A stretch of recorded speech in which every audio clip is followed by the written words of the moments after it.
Walang trabaho madali. Wala kang karapatang maliitin yung trabaho ng iba. Yung iba sasabihin, gwardiya lang naman yan, rider lang naman yan, construction worker lang naman yan, gasoline boy lang naman yan, fast food crew worker lang naman yan.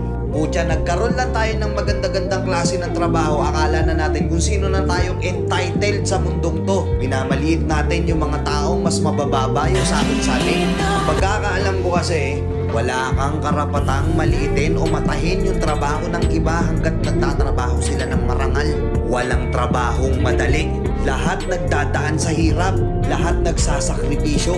Kaya kung iniisip mong porket maganda-ganda yung trabaho at malaki-laki yung sinasahod mo, mamaliitin mo na yung mga trabaho ng mga taong nagtatrabaho na mas maliit yung sahod sa'yo.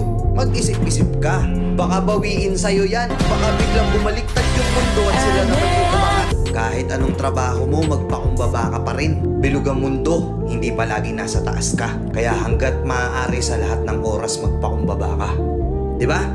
May kilala pa kayong ganito? Minsan na rin pa kayong nilait ng mga gantong klaseng tao?